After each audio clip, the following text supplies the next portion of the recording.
Sa nakaraan ng ating video, ay kinuha nga ng inner demon ang kaluluwa ni Ching Wu, kung saan matapos nito ay binalik niya ang cultivation ni Ching Wu at ginawang isa sa kanyang mga tauhan. Kaya naman masyado ang paghihinagpis ni Ming Yuyu sa nangyari kay Ching Wu na pinilit niyang pinatakas, pero bandang huli ay napatay din at kinuha pa ang kaluluwa. Habang itong si Fuyao naman ay biglang natawa, at sinabing hindi nga daw niya inaasahan, na darating pala ang araw na makikita niyang nagkakaganito, ang matayog o mataas na si Master Ming Yuyu. Sunod ay sinabi nga din ito, na hindi umano dahil sa hindi na nagtaksil si Ming Yuyu, ay wala nang magtataksil na puppet masters kay Lu Shen, sabay sabi ding hindi umano dapat mamamatay si Ching Wu, kung walang nagsabi kung saan siya matatagpuan. Sabay tanong kung ngayon daw ba, ay hindi pa dinanaisin ni Ming Yuyu na pagtaksilan din ng hari, at kung hindi ba siya sisuko para ituro ang kinaroroonan ng reincarnation ng hari, para hindi din siya magaya kay Ching Wu. Pero sinabi lang naman ito na wag umanong hawakan ni Yu Fuyao ang kaluluwa ni Ching Wu, at sinabi na wag din daw niyang subukan, na pag-away-awayin ang mga puppet masters o puppeteers. Dahilan upang masabi ni Yu Fuyao, na mukhang hindi nga daw talaga iiyak si Ming Yuyu, hanggat hindi niya nakikitang namamatay ang reincarnation ng hari, at agad nga niya itong inatake sa iba't ibang parte ng katawan ni Ming Yuyu.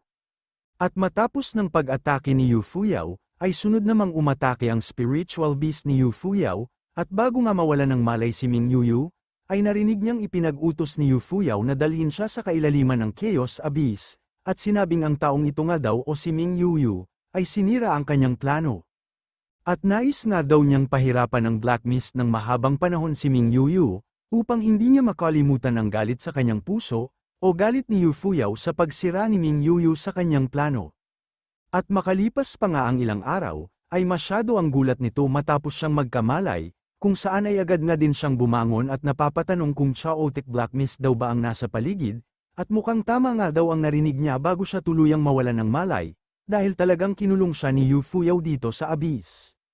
Hanggang sa bigla nga siyang nangiti nang maramdaman niya ang presensya ni Yu Fuyao, at agad na sinabing malupit na babae daw talaga si Yu Fuyao, at akala nga daw ni Ming Yuyu na lahat sila ay pwede niyang makonsiderang mga kaibigan, dahil matagal na panahon na silang tagasunod ng hari, at magkakasama sa bawat digmaan. Pero nilatigo lang naman siya ni Fuyao sa kanyang likuran, at sinabi na ang lahat umanong yun ay nakalipas na, sabay tanong kung bakit hanggang ngayon, ay may lakas pa din siya ng loob na banggitin ang mga bagay na yon. Kaya naman tinanong na lang ni Ming Yuyu si Fuyao, kung ano daw ba talaga ang gusto niya. Sabay sabi na alam daw niyang may gusto si Fuyao kay Lu Shen, pero bakit daw inatake ni Yu Fuyao ang kanyang reincarnation? Pero sinabi lang naman ni Fuyao na tumigil na siya sa pagtatanong, dahil wala nga daw makukuha na kahit anong impormasyon si Ming Yuyu sa kanya, sabay sabi ding wag na siyang umasa, na mayroong makakapagligtas o magliligtas sa kanya. Bukod doon ay sinabi nga din ni Fuyao, na nilagay umano niya ang Divine Fire o White Flame sa ibabaw ng chaotic Black Mist, kaya naman daw kahit magtungo pa si Wen Zaipi sa lugar na ito, ay wala siyang magagawa kundi umatras lang ding, pero maging ang mga tauhan nga daw ni Wen Zaipi, ay hindi din mahahanap ang abyss na ito. Sunod ay sinabi nga nito, na hindi umano niya sisirain o tatanggalin ng cultivation si Ming Yuyu, at sinabing maghintay o manatili na lang siya dito sa kailaliman ng abyss, hanggang sa mawalan o maubusan na siya ng superpower. At muli nga siyang inatake ni Yu Fuyao, pero sinabi naman nito na mas mainam umano kung patayin na lamang siya, dahil siya nga daw si Ming Yuyu ang pinakatapat na aso ng hari, at kahit anong gawin ni Yu Fuyao sa kanya, ay hinding-hindi daw siya magtataksil sa hari. Sunod ay sinabi ng ani Ming Yuyu, na nais umano niyang makita at malaman, kung hanggang kailan kakayanin ni Yu Fuyao na manahimik na lamang, sabay sabi na saktan pa siya, at magpatuloy lang si Yu Fuyao sa pananakit sa kanya. Hanggang sa bigla nga siyang natahimik, at sinabi na mukhang iniwan na naman siyang mag-isa dito, at mukhang nagiging sentimental na nga daw siya nang dahil sa Black Mist dito sa abyss. Pero kung hindi nga daw siya gagawa ng ingay, ay tiyak na lalamunin siya ng walang katapusang kadiliman na ito, kung saan ay mababaliw siya nang hindi niya namamalayan. At naisip na nung una umano, ay inakala niyang hindi siya pinatay ni Yu Fuyao para sa impormasyon, pero sa totoo lang umano magbuhat ng huli siyang magising, ay hindi na bumalik si Yu Fuyao dito o maging ang kanyang mga tauhan.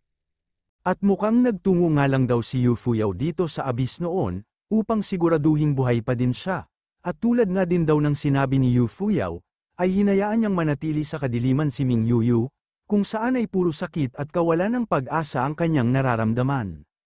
Pero bigla nga niyang nasabi na kakaiba umano ito, at mukhang nalaman na nga daw nila ang plano o naging plano ng dating hari sa panibago niyang buhay.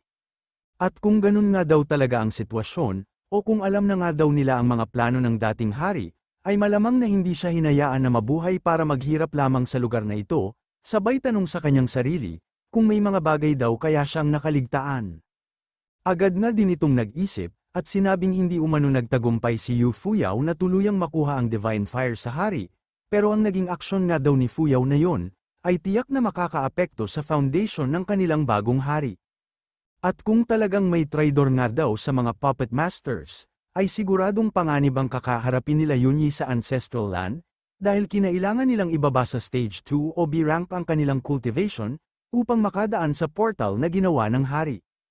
At dahil sa isang sanggol pa nga lang daw ang bago nilang hari, at mayroon itong mahinang pangangatawan dahil sa ginawa ni Fuyao, ay siguradong magiging mahirap daw ang buhay nito sa Ancestral Land, o mahihirapan siyang mamuhay ng normal sa Ancestral Land.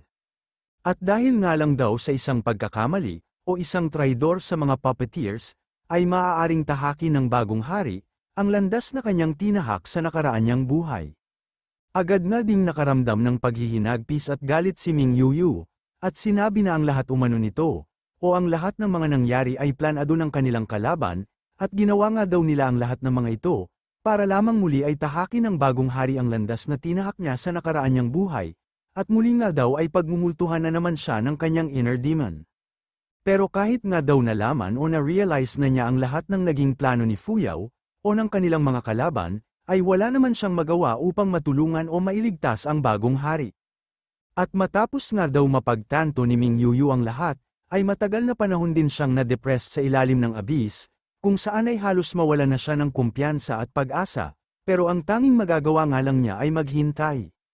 At sa loob nga daw ng abyss na ito ay walang oras o hindi malalaman ang oras, dahil walang gabi o araw sa lugar na ito, kung saan ay wala ding spring, summer, autumn o winter dito sa abyss, at ang tanging nandito lamang ay ang walang katapusang kadiliman. At sa lugar nga na ito na walang katapusan ang kadiliman, ay paulit-ulit namang sinasabi ni Ming Yuyu sa kanyang sarili, na walang makakapigil na sinuman sa bago nilang hari, at ang bagong hari nila ay siguradong magbabalik dito sa Luniverse. At tulad nga daw ng araw na laging sumisikat, tulad ng araw na laging nagliliwanag o nagbibigay liwanag sa daigdig, ay wawakasan ng bago nilang hari ang kadiliman. At paulit-ulit nga lang daw niyang iniisip ang mga bagay na yun, hanggang sa hindi na niya alam kung ilang araw o taon na ang nakalipas, hanggang sa dumating nga daw ang isang pagkakataon na bigla siyang nasilaw sa liwanag, kung saan ay napapatanong nga siya kung ang abyss daw ba ay nawasak na. Pero hindi pala at yun nga daw ang unang pagkakataon na nagtungo dito ang isang binata, kung saan ay ginamit nito ang kanyang sun mirror upang silawin si Ming Yuyu, at sinabi nga daw ng ating bida noon, na nawala niya ang isang kayamanan sa lugar na ito, sabay hingi ng teknik sa pag-cultivate kay Ming Yuyu. Hanggang sa muli nga daw bumalik si Shu, kung saan ay mayroon itong daladala na lechon manok, upang ipagpalit ng cultivation technique kay Ming Yuyu. At matapos nga daw magtungo ang binatang yun dito sa abyss, ay masasabi ni Ming Yuyu, na unti-unting gumanda ang buhay niya dito sa abyss, dahil bukod sa tinanggal ni Shu ang black mist sa lugar na ito, ay nagdala nga din daw si Shu ng isang nilalang, na kanyang nakakausap. Pero sadyang buweset nga lang daw talaga ang ugali ng binatang yun, dahil nagdala nga daw siya ng lechon manok o nag-aapoy na manok, pero hindi naman niya ito maabot o makain. Ngunit sayang nga daw, dahil ang mga magagandang araw o pagkakataon na kasama niya ang makulit nating bida, ay hindi na nagtagal. Dahil nagtungo nga sa abyss si Yu Fuyao nung huling beses siyang puntahan ni Shu, kung saan ay agad nga daw sinabi ni Yu Fuyao, na mukhang masaya at nalilibang dito sa abyss si Ming Yuyu. At agad na din niyang dinampot ang binigay na chichirya ni Shu sa kanya, sabay tanong kung sino ang nanggaling dito sa abyss, at kung paano siya nakalabas ng abyss nang hindi nalalaman ni Yu Fuyao, na agad ding napansin na nawala na ang black mist sa lugar na ito, kaya agad din niyang tinanong si Ming Yuyu, kung saan na daw napunta ang black mist. Pero itong si Ming Yuyu nga ay tinawag lang siya sa pangalang Yu Fuyao, at sinabing ibalik daw ni Yu Fuyao ang kinuha niyang chichirya, sabay tanong kung bakit ang isang marangal na Celestial Empress o manong tulad niya, ay inaagawan o ninanakawan ng pagkain ang taong tulad ni Ming Yuyu, sabay tanong na din, kung nasaan na daw ang hustisya.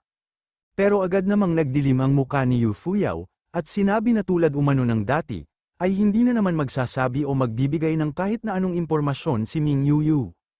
At agad nga ding pinasabog at sinunog ni Yu Fuyao ang kanyang mga pagkain, kaya naman bigla na lang naiyak si Ming Yuyu, at sinabi na hindi pa daw niya natitikman ang mga pagkain na yon, pero tinanong lang naman ni Yu Fuyao, kung talaga daw bang may oras pa din si Ming Yuyu, upang manghinayang sa mga ganong pagkain. Sunod ay pinutol nga ni Yu Fuyao ang mga kedena na nakagapos kay Ming Yuyu, na matapos magulat at manlisik ang mga mata, ay agad na naglunsad ng pag-atake kay Yu Fuyao na isa umanong ahas, sabay tanong kung ilang taon daw siyang kinulong dito sa abyss, at sinabi ding ngayong araw ay kailangan na daw nilang tapusin ang lahat. Pero sinabi lang naman ni Yu Fuyao na masyadong malaki umano ang kumpiyansa ni Ming Yuyu sa kanyang sarili, at agad na inatake ito gamit ang kanyang abilidad. Pero habang nasa ere nga ito, ay naisip niyang ang lahat ng naipon niyang lakas magmula ng inalis ni Shuang Black Mist, ay para sa pinakahihintay niyang araw na ito, at agad nga siyang nagbukas ng portal sa kanyang likuran. Pero bago pa nga siya makapasok sa kanyang portal, ay ginamit naman ni Yu Fuyao ang kanyang abilidad upang igapos ang kanyang paa, at agad itong hinayla at hinampas sa lugar kung saan ay nanatili siya ng mahabang panahon. At makalipas pa nga ang ilang sandali, habang pinipilit makabangon ni Ming Yuyu, ay bigla siyang tinapakan ng malakas sa kanyang likuran, at sinabi nga ni Yu Fuyao na may lakas pa pala siya upang subukang tumakas, sabay sabi ding mukhang matagal na umano siyang konektado sa taong yon.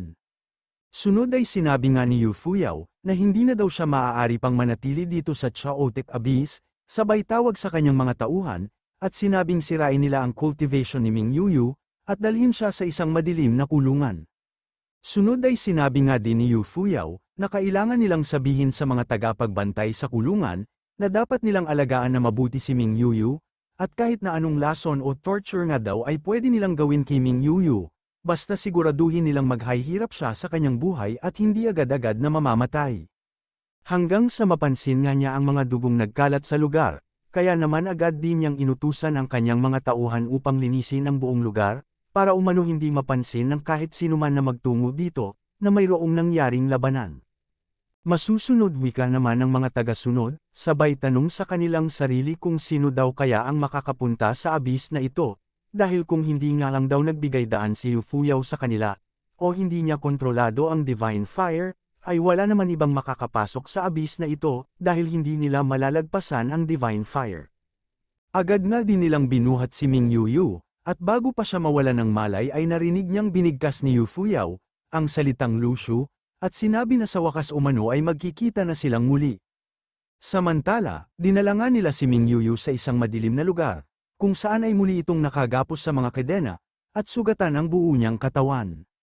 Sunod ay nagtungo nga sa kanya si Yu Fuyao, at dito ay sinusubukan siyang pakainin ni Yu Fuyao, pero ayaw nga nitong buksan ang kanyang mga bibig, kaya naman agad na nagdilim ang muka ni Yu Fuyao at sinumpak sa kanyang bibig ang kutsara, sabay tanong kung hindi daw ba at nung nakaraan lamang, ay masyado ang pag-aalala niya sa pagkain, kaya naman daw ngayon ay dapat siyang kumain.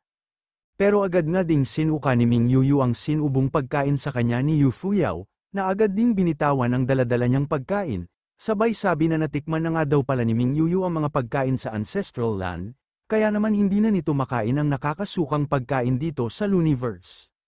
Sabay sabi na tulad umano ng taong yun, na ngayon ay madami ng maaaring pagpilian at pwede nang manatili sa kung nasaan siya, kaya bakit pa daw siya babalik ng Luniverse?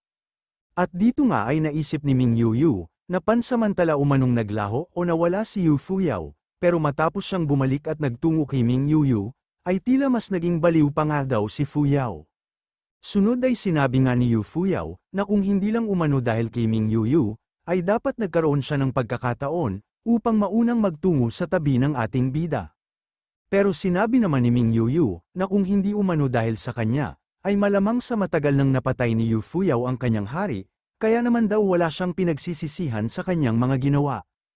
Dahilan upang magalit si Fuyao at nilabas nga nito ang kanyang espada, sabay sabi na wala palang pinagsisisihan ha. Ngayon ay ipaparamdam ko sa iyo ang sinabi mong walang pinagsisisihan, at agad nang winasiwas ni Yu Fuyao ang espada, upang hiwain ang tiyan ni Ming Yuyu. Na agad napasigaw sa sakit na kanyang naramdaman, dahilan upang magulat at matakot ang mga tauhan ni Fuyao sa labas, na agad din naman niyang tinawag, at sa pagpasok nga ng lalaking ito ay muli siyang nagulat, nang makita ang kanilang empress at sa kanyang paanan, ay ang duguan na si Ming Yuyu na halos mawalan na ng malay o buhay.